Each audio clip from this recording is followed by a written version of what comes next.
أفتا بأف تاريخ نفلت أمدري عسماتنياتات بزي حملو بزنبرو زمن صحفتو نايتا سفيح جزءات زنبرا نكسنت عب حدن إشي من إسي مركوس ناي زمن إسي زسم دما مرلين سلام جوسي تحاوكم يمساكم زلخو نلوم دما مرلين إسران شومنتن كفال حيزولكم متيلخو عبز حالة خفالات كابزر أنايو مورغانا مس مورغس حافتا خوينا نوتر كساب زتسلل نايتون قولا سرح كسر حالو خلوه نسو مصر أسو بزي منبارو نتاقات آمتت أكيمان دما نسينر دقزعات نجيرن مسؤوت حاجاجيزن نكاميلوت نخك أوتات رأى خد قعوم مقانن رئينا نمورغانا كالق توساق حماق نجر كي تقبريلو زكتات لازنا برا مرلين دما سلازر أيو بوت تحدرات تأثيرو عراويت نخبالعو عبجاكا قديفونو خدا خلوه مرلين جن ناي دراغون قويتا بمنبارو بعاب دمتي نت دراغون تسوعيوه عاد حينو خخيد كلن مورغسون مسينر دقزات كوينا كتتقع مسك أربتينا ودينا نيرنا عبزا خفال دما خنقتل كلنا دراغون نمرلين كافتن انقرب عيد كبيبونا وزنبرا عرحقو يوسدو انتخونجن مرلين عقدمو بتن عبيت انقرب عيد تنخيسوس لزنبرا بتناتن مرزي تداخيم يزولو بازم مخنيات دما هالواتو يتفقمو دراغون ماجيك جيرو يدحنو نتصبحيتو نقوهون آرتر مرلين سلازدونجين زيلن عقلو تقبيبو ناب غايس متأمو مرلين أبي يالو يلو حاتو غايس نبعلو مرلين أبي كمزلو سلا زي فلتا عبزي حادرن يلو ملسلو اتا نام مرزام قوال تغييرا زلا مورغانا دما نتوم أب أفدق خوينوم ننقوس زحلو وزنبرو زتفلالي تكن ماجيقن بمتقام نتوم وتهدرات حالفاتهم نابناي أوتر غزاعتها مليسو خمز بهرر اندا قبرت عزيا ختساقيو خلا نري مرلين وندحر نويح ساعاتات حالواتو يفلط امو كمز حاوية مسرعية نت دراغون دا مسجنة حجي تقالات إفا نكاميلوت كملس علن يبلو دراغنجن نمورغانا ختحز كتبل نبسغا بحادة قايت اتوا كالايك انا يسلستا معالتو قعزوي كابز نكاميلوت سلز قاسيل كاتخيد حجي قنا عرف بلو مرلينجن ندراغون عين دات امتا نسو زحاسبو بأقر خقعاز زيكونا نايك أبازات حساب اب دراغون تسقيلو خبرري شعو خلتيهم تسامعهم مرلين عبحوق نايت دراغون كوينو بحاقوس أو حد دقايق كاميلو تبتسح شعو خابحوق أوريدو دراغون ناي أرترن ناي كاميلوت قزعت ألبينن عبيد كاين اشتي مرلين عوتي من ناي الكايلوو مس دراغون فلاليو شعو مرلين تقالات إفو انهاب قايس غيدمو أوتر كمز خوين زولو مخنات بسنك مورغانا مخاني نغرو قاتيلو من كلتيهم ناب أوتر خدمو أوتر كاب عراتو تسيو عب حادث أقع خوينو كبهر الريز أنحم أوتر بهري رخاب عراتو تسيو عب حادث أقع نايت غزا خوينو بفرحة وحيد إيتانحم شعو غايسنا أرتر الرقاقيو ناب عراتو يملسو مرلين دما نتت انقلا زكايدو لزولو أب تحت عراتو تسأنحا عمتيو يقاتلو نيشتها الرقاقيو مسعرفو مرلين اتحق أمو زين نقرون أوتر وعلا كواتبلا غايسجن تقلالا أوتر مورغانا عزيز لز أمنا نعنا إيتماليس خطرتنا نابلو مرلين دما بتحادون حق خيغايل بتحساب مسغايس انداتا سامع اتشجرجن أبزت رايكم زي بكعن مورغانا مس مورغس كتزارب كل خمز سمعة كاد نجرون حيزات متس خمز لا يتردي نبلو مرلين كابز بولو خمان ايوزن دحر قرب جيزي ناب كاميلوت قوت زموت زنبرو ناي سينر دقزات بزحات وتحدرات برحوق تأكيبون كله نري عقات أما خوينو جن ناي سينر دقزات برحوق كله وتحدرات ناي كاميلوت سلازر أيوم نعرتر نخحبرتهم وتحدرات فرسهم حيزهم ميخدو إذا كل زمت زلو شجر زي فلت أرتر دمع بسلام دقي سحاديرو نتصبحيت نجوه مرلين كم زمت أمسرعيه بزيناتي فقط نابي خات أفيق حدير كايلو نمرلين يفاتو طلو مرلين دما أرتر كم نجر كزارب كله كم نجر كمل سولو دس لزيبلو لو مخا بنجو قرصي بلع خاندي خاجق جمير كايلو بلع علي خونلو بز نجر زز حرق أرتر دما دست مان كالعيلون داشون جوجلو وتعبلو مرلين دما أرتر ون كمبو متينو ين مسلنيلو ستتيلو واتس مورغانا ون بفنيسترا تقرقيلا مرلين كم استمل سمسرعيت عزيان دحرقت تقالات إفا نابناي أوتر غزا خيدا عب تحت عراتو زغبرتو نجر علو ديلن مسرعيت مرلين على العلو يتنحا عقات أمو خوينو بأخولاقن غاية سمت أمو انتاي دا أتدلل خيلو حتى نسادما ناي إذنين داب زغبا بوديقا يدالي اللو خيلا غيرا أوتر كدحان دو خويني لا خمز حازن التمثل ጋየስ እውን ናይ ሞርጋና ስራሕ ዘይፈልጥ መሲሉ ይገርመኪ ጠንቆልቲ ድግምቲ ገይሮምሉ ነይሮም ንሕና ድማ ኣጋጣሚ ረኺብናዮ ፈቲሽና ጉሒፍናዮ ኣለና ሕጂ ንእሽተይ ክረጋጋእ ኸውን እዩ ብዙሕ ኣይትጨነቕ ይብላ ንሳ ድማ ነዚ ድሕሪ ምስማዓ ሕጉስቲ መሲላ ጋየስ ካብቲ ቦታ ምስተኣለየ ግን ብሕርቃን ዓይንታ ደም መስል ቀፂላ እውን ናብ መርሊን ተኸይዱ እሞ ከመይ ገይሩ ከም ዘምለጠ ዋላ እኳ ተዘይፈለጠት ናብዚ መፂኻ ኣለኻ ብዛዕባ እቲ ዘጋጠመ ነገር ሓንቲ ነገር ምስ ትዛረብ ሂወትካ ሲኦል ክገብሮ ካባኻን ላዕሊ ኣብኡ ተር ኣነ እየ ተኣማኒት ድሓር ከዓ ኣይትረስዓዮ ንስኻ ከም ዝመረስካኒ ንሱ ተነጊረዮ እውን እንታይ ከም ዝገብረካ ይጠፍአካ ኢለ ሓስብን ኢላ ተፈራርሑ ኣብቲ ሓደ እውን እቶም ናይ ሴነርድ ወተሃደራት ክመፁ ከለዉ ዝረኣዩ ናይ ካሚሎት ወተሃደራት ንካሚሎት መፂኦም ንኣርተር ስለ ዝነገርዎ ኣርተር ልዕሊ 20,000 ምዃኖምን እንተነውሐ ኣብ ውሽጢ 2 መዓልቲ ካሚሎት ክበፅሑ ከም ዝኽእሉ ምስ ፈለጠ ኦተር ከም ዝሓመመ ፈሊጦም ሕጂ ንኸጥቅዑ ጥዑም ግዜ ኢሎም ሓሲቦም ይመፁ ከም ዘለዉ ይርድኦ እቶም ካልኦት ወተሃደራት ኦተር ጥዕንኡ ከም ዝመሓየሽ ንግበር እሞ ሽዑ ነዚ ውግእ ይምርሓና ብልዎ ኣርተር ግን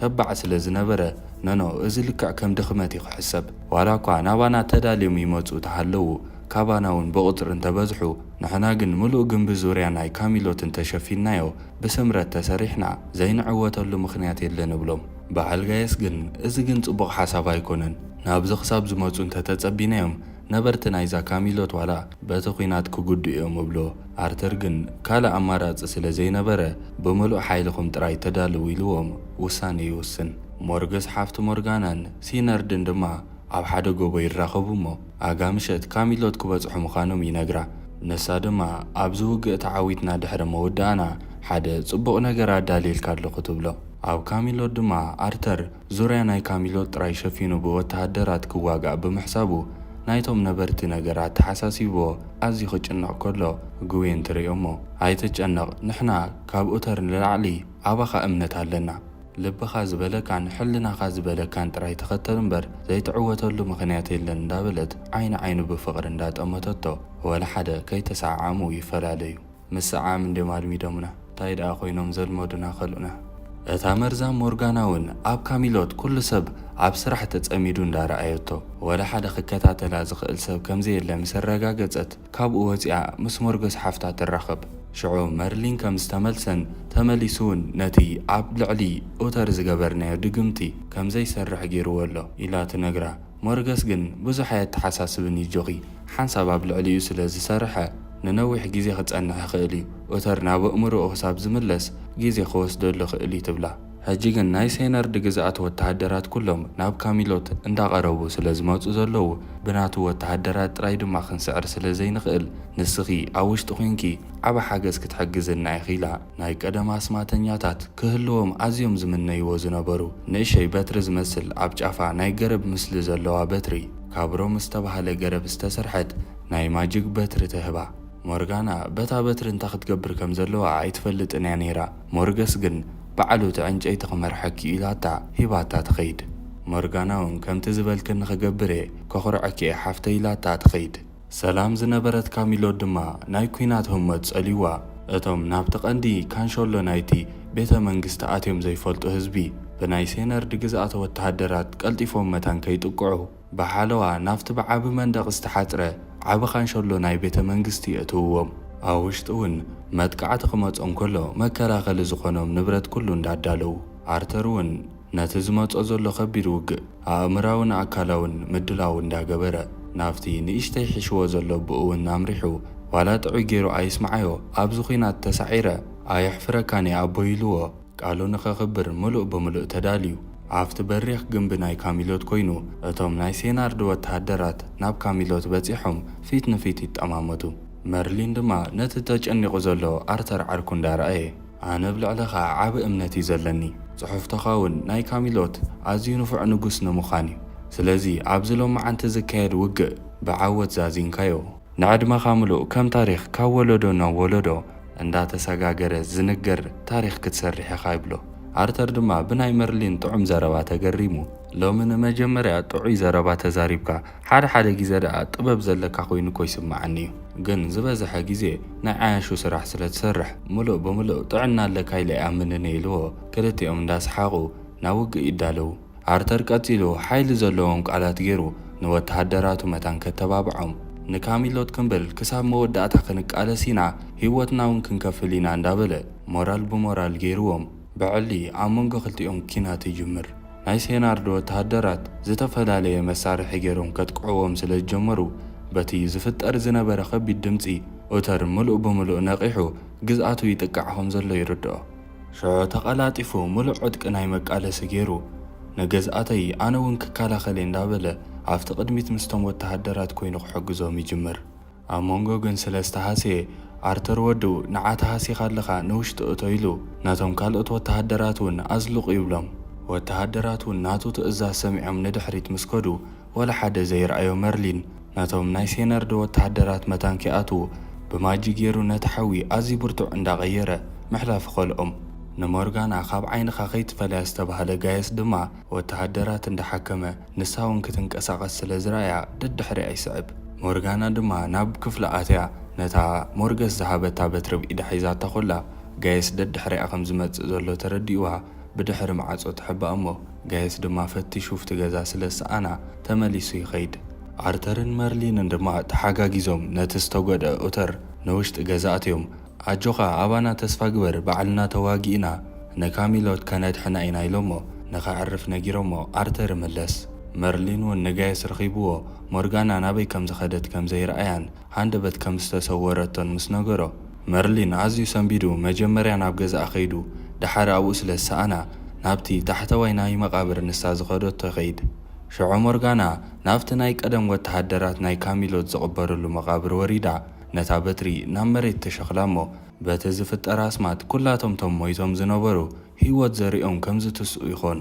ኣብዚ ግዜ እዚ መርሊን ኣብ መገዲ ናብኣ ኸሎ ሙሉእ ብምሉእ ይስምዖ እሞ እንታይ ከም ዝተፈጥረ ርድኦ።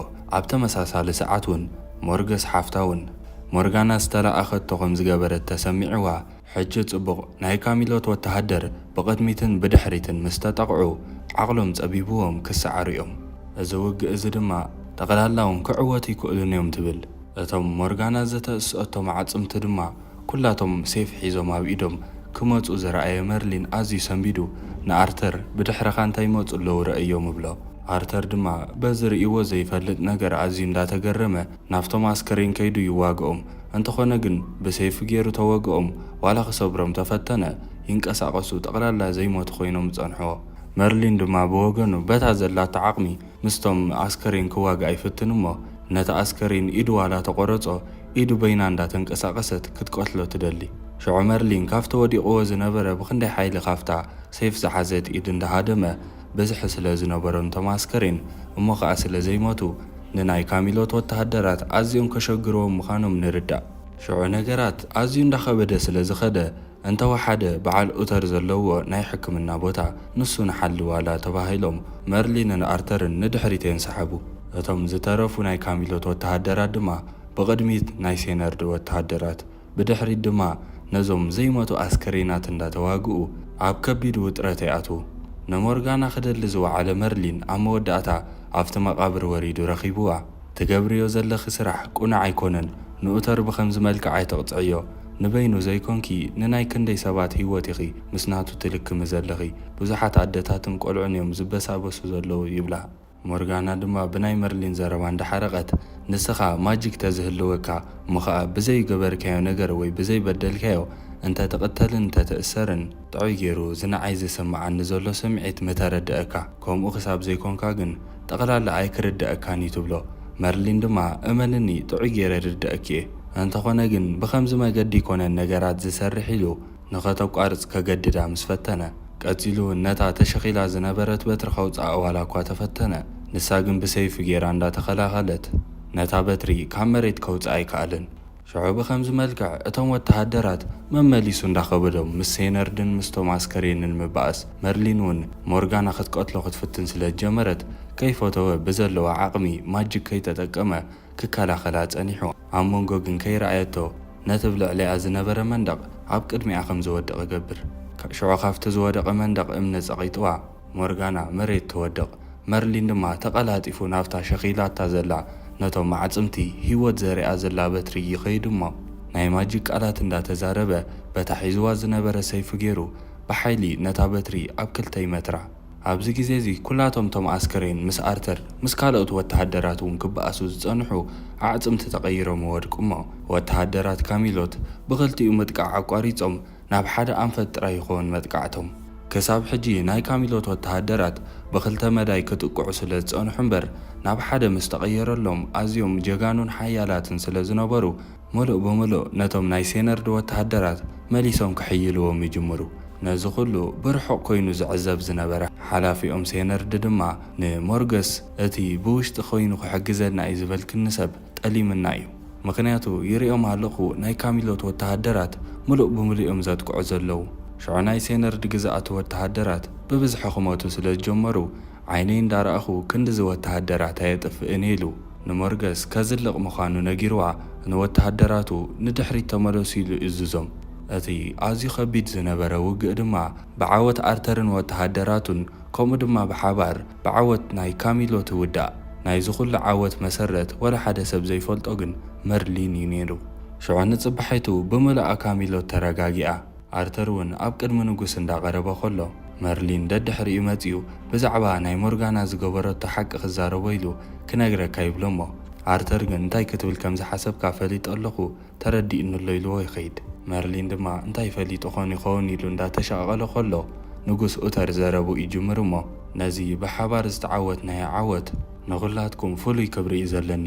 ብፍላይ ድማ ኣብ ማእኸልና ኮይኑ ዝኸሓደና ሰብ ነይሩ ነቶም ማዕጽምትን ኣስከሬንን ከም ዝትስኡ ገይሩ ንዓና ከጥቅዓና ዝፈተነ እንተኾነ ግን ንዕኡ ከምዘይሰርሕ ዝገበረት ሞርጋና እያ ነይራ ኢሉ መርሊን ዝገበሮ ኩሉ ጽቡቕ ተግባር ናብ ሞርጋና ክልወጥ ከሎ መርሊን እውን ብዓይኑ እንዳረኣየ ኣዝዩ ይግረም።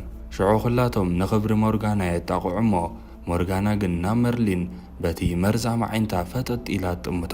ምስኪናይ መርሊን። ሽዑ ንምሸቱ ከምቲ ኩሉ ግዜ መርሊንን ጋየስን ብሓንሳብ እንዳተደረሩ ከለዉ ጋየስ ሞርጋና ኣብ ቀረባ ግዜ ፍሉጥ ካልእ ሽግር እውን ክትፈጥር ስለ ዝኾነት ጥዑይ ጌርና ንሓልዋ ብፍላይ ድማ ንስኻ መርሊን ይብሎ።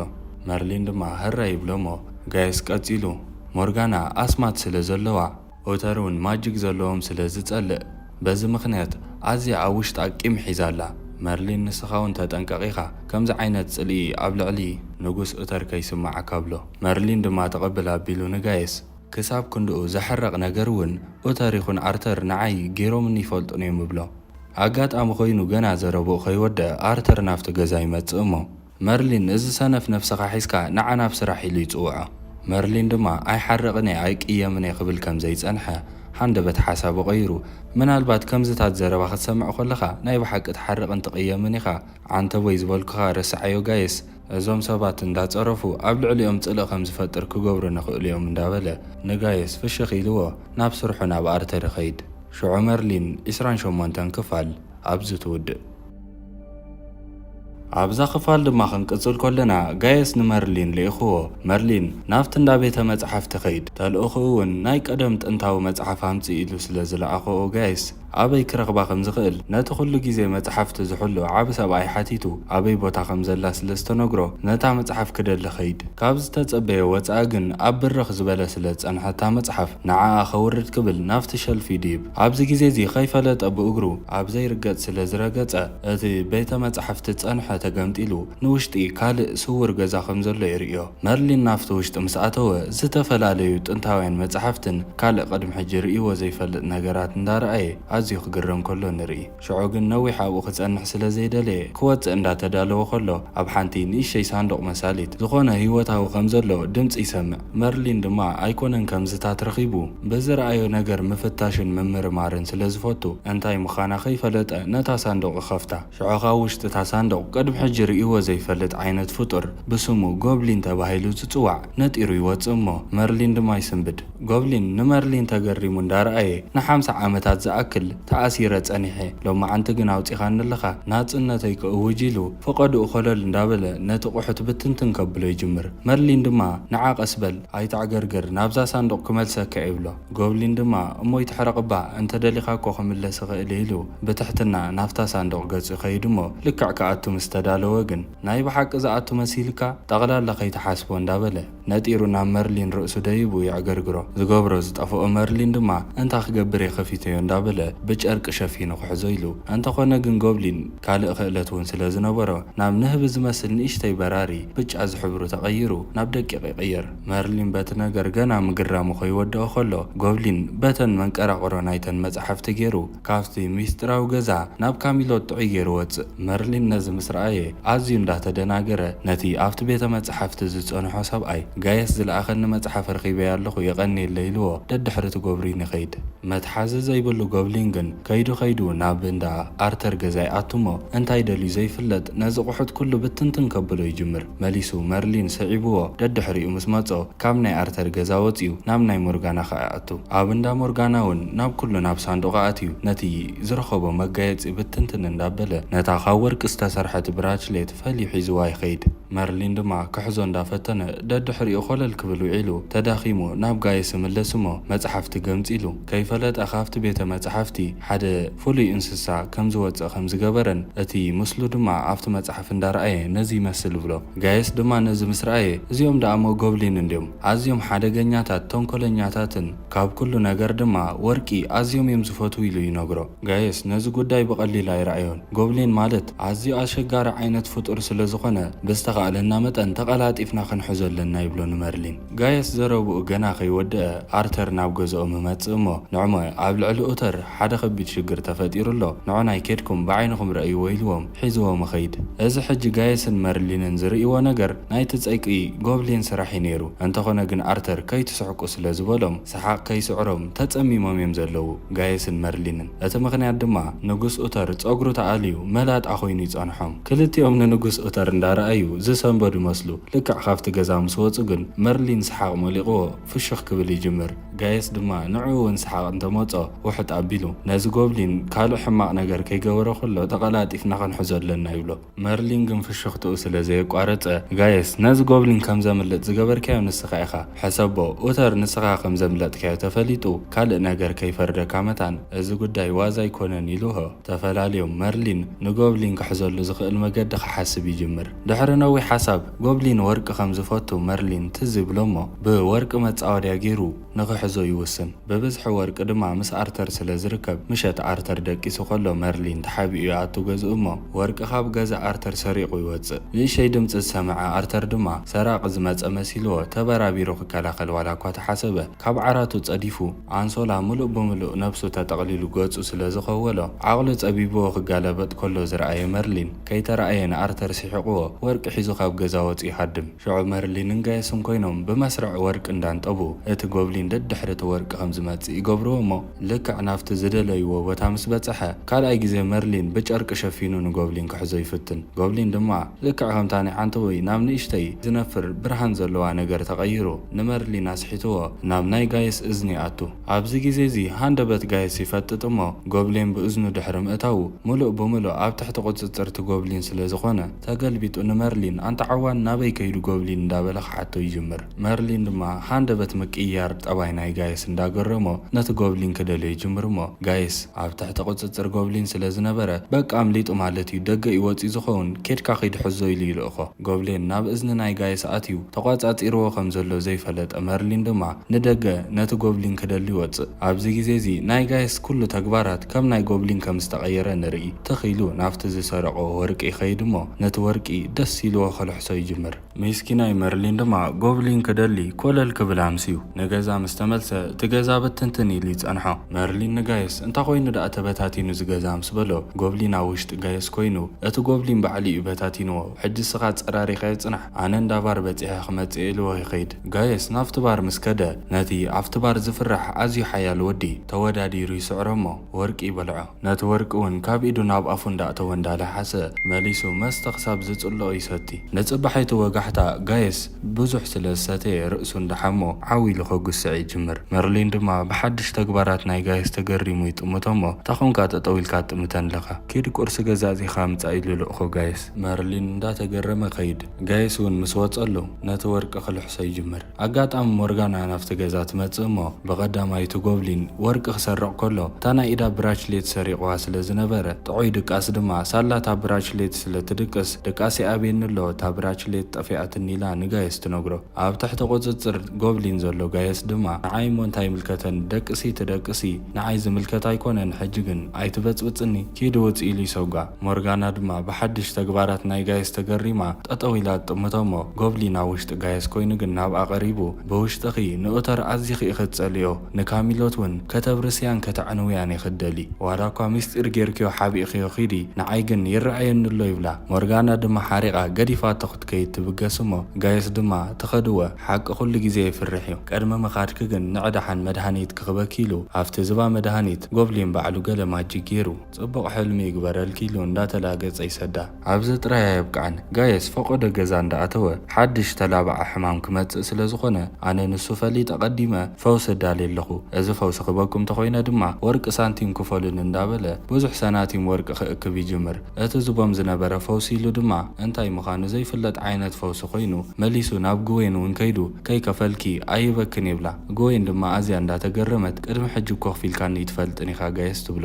ጋየስ ድማ ክሳብ ሎምን በኣራይ ክፍለክን እዩ ነይረ በሊ ሰብ ኩሉ ግዜ ዓሻ ኮይኑ ይነብርን እዩ ሕጂ ክፈልጥ ጥራይ ኢሉ ኣኽፊሉ ፈውሲ ሂቦዋ ይኸይድ። ካብውን ላዕሊ ዘገርምን ዘስሓቅን ድማ ቀፂሉ ናብቲ ፀጉሩ ተመሊጡ ዘሎ ኡተር ኸይድ እሞ ንፀጉሩ ምብቃል ዝጠቅም ፈውሲ ኢሉ ገለ ዓይነት ፈውሲ ሂቡ ክሰርሕ ተኾይኑ ማሳጅ ናይ ርእሲ የድልየካ ኢሉ ርእሱ እንዳጠቅዐ ኡተር ድማ ተወዲኣቶ ኾላ ፈውሲ እዩ ስለ ዝተባህለ ግን ተጸሚሙ ስቕብል። ጋየስ ንንጉስ ርእሱ ጠቂዑ ምስ ጠገበ ናብ ገዛ ይምለስ እሞ ነቲ ወርቂ እንዳለሓሰ ከቐምጦ ኸሎ ኣጋጣሚ ኮይኑ መርሊን ናብቲ ገዛ ስለ ዝመፀ ይርዮ። ኣብዚ ሰዓት እዚ መርሊን ኣብ ውሽጢ ጋየስ ዘሎ ጎብሊን ምዃኑ ተረዲእዎ ፈሊጠካ ኣለኹ ውፃእ ካብ ነብሱ ብሎ። ጎብሊን ድማ እወ ዋላ ተፈለጥካኒ እሞ እንተ ክትገብር ኢኻ ኣብ ውሽጢ ጋየስ ዘለኹ ዝኾነ ክትገብር ተፈቲንካ ድማ ንጋየስ ኢኻ ክትሃስዮ ብሎ። መርሊን ድማ ዝገብሮ ጨኒቕዎ ዋላ ክቐትለኪ ኢልዎ ንጋየስ ምስኡ ክቐትሎ ምዃኑ ስለ ዝተረድኦ ስቕብል። ሽዑብ ግዜ ኣኼባ ኣርተር ኣብዚ ሰሙን እዚ መን ምዃኑ ዘይተፈልጠ ሰራቒ ኣሸጊርና ኣሎ ኢሉ ይዛረብ። ኣብ ቅድሚ ዞም ኩላቶም ሰባት ድማ ጎየን ኣብ ቅድሚ ንጉስ ኮላ ሃንደበት ትጠርጥ። ብተግባራት ጎየን ተገሪሞም ኩላቶም እንዳጠመትዋ ከለዉ በብተራ ንጉስ መሊሱ ካብኡ ቀፂላ ጎየን ካብኡ ቀፂላ ሞርጋና በብሓደ ጥራት ብጥራት ገብርዋ ዓዲ። ነዚ ኩሉ ፀይቂ ዝገበረ ጎብሊን ኣብ ውሽጢ ጋየስ ኮይኑ ጽቡቕ ኢንጆይ እንዳገበሮ ንጉስ ግን በቲ ዝፍጠር ዘሎ ኩሉ ነገራት ሓሪቑ ኩላትኩም ውፁ ኣብዚ ኢሉ ይእዝዞም። ሽዑ ጋየስ ናብ መርሊን ተገልቢጡ እሺ ክብሎ ገዛ ምስ ተመልሱ መርሊን ኣዝዩ ሓሪቑ ጋየስ ክሳብ ዝመጽእ ይጽበሞ ነቲ ጎብሊን ንጋየስ ከይለከንከዮ ውፃእ እብለካ ኣለኹ ተዘይኮይኑ ብኡ ከለኻ ክቐትለካ ይብሎ። ጎብሊን ግን ንመርሊን ንዕቕዎ ካብቲ ገዛ ክወፅእ ናብቲ ማዕፆ ገጹ ምስ ከደ መርሊን ማጂክ ገይሩ ነቲ ማዕፆ ይዓፅዎ። ሽዑ ጎብሊን ናብ መርሊን እንዳጠመተ እምበኣር ንስኻ ከዓ ማጂክ ከለካ ኢኻ ተሓቢእኻ ትኸይድ ዘለኻ ኣነ ክጎድአካ ክእለ ንስኻ ግን ክትጎድአኒ ትኽእልን ኢኻ ኢሉ ብኻራ ገይሩ ንመርሊን ክቐትሎ ይሽንጉገሉ። መርሊን ድማ ማጂክ ገይሩ ኣብ ኣየር ኮላ ጠጠው ብላ ሞነታ ካራ ናብ ጋየስ ገጹ ሰይዱ ንጋየስ ከይቀትሎ ኢሉ ግን ይገድፎ። ሽዑ መርሊን ኣዝዩ ሓሪቑ ከርእከየ ገለ መፍትሒ ሒዘ ክምለስ ኢልዎ ካብ ገዛ ወፂ ይኸይድ። ጋየስ እውን ቀዲምዎ ናብቲ ቤተ መጻሕፍቲ ይኸይድ እሞ ናብቲ ንሱ ዝተረኽበሉ ቦታ ኣትዩ ናይ ጥንታዊ ናይ ማጂክ መጽሓፍ ሒዙ ወፅእ። መርሊን ድማ ፍታሕ ክረክብ ኢሉ ኾለል ክብል ውዒሉ ሃንደበት ግን ኣርተር ምስ ወተሃደራቱ ኡተር ንኽትእሰር ኣዚዙሎ ኢሎም ናብ ንጉስ ወስድዎ። ሽዑ ኡተር ኣብ ገዛኻ ናይ ጥንታዊ ናይ ማጂክ መጽሓፍ ተረኺቡሎ ናይዚ ምስክር ድማ ጋየስ እዩ በዚ ናይ ካሚሎት ሕጊ ድማ ማጂክ ክጥቀም ዝተረኽበ ሰብ ከም ዝቕተል ትፈልጥ ኢኻ ስለዚ ዝግበአካ መቕጻዕቲ ክትቅበል ኢኻ ብሎ። መርሊን ድማ ሰንቢዱ ዝገብሮ ይጠፍኦ። ኣርተር እውን ነዚ እንዳሰምዐ በቲ ጉዳይ ይደናገር።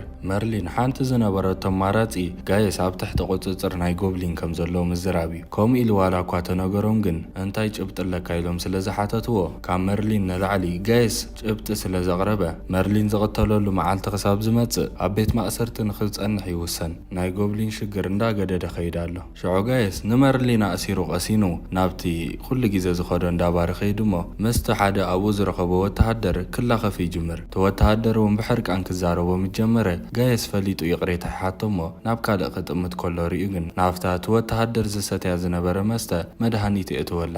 መርሊን ድማ ኣብቲ ቤት ማእሰርቲ ኮይኑ ብዘይክኡ ጋየስ ኣብ ትሕቲ ቁፅፅር ጎብሊን ከም ዘሎ ዝፈልጥ ሰብ ስለዘየለን ንዕኡ ጠጠው ከብሎ ዝኽእል ስለዘየለ ካብቶም ዋርድያ ብማጂክ ገይሩ መፍትሕ ካብ ጅብኦም ኣውፅኡ ባዕሉ ነቲ ዝተኣስረሉ ገዛ ከፊቱ ከምልጥ ይፍትን። ኣብ መንጎ ግን ወተሃደራት ሪኦሞ ይጎይዎ። መርሊን ግን እንዳጎየ ኸይዱ ናብ እንዳጉዌን ገዛ ኣትዩ ይሕባእ። ሽዑ ንጽባሒቱ ኡተር መርሊን ከም ዘምለጠ ምስ ሰምዐ ንኣርተር ፀዊዑ ምስ ወተሃደራት ኮንካ መርሊን ኣምሊጡሉ ሒዝካ ምፅአዮ ኢሉ ይልእኾ። ጉዌን እውን መርሊን ሃዲሙ ምስ መጸ ምስ ረኣየት ኣዝያ ሰንቢዳ መርሊን ድማ ከረዳእ ኢሉ ንጋየስ ተቋጻጺርዎ ዘሎ ጎብሊን ይብላ። ጎዌን ድማ እንታይ እሞ ክንገብር ኣለና ኢላ ምስ ሓተተቶ ንስኺ ኸይድኪ ንኣርተር ኣእምንዮ እሞ ሽዑ ኩላትና ተማኺርና ገለ መፍትሒ ኸነምጽእ ኢና ብላ።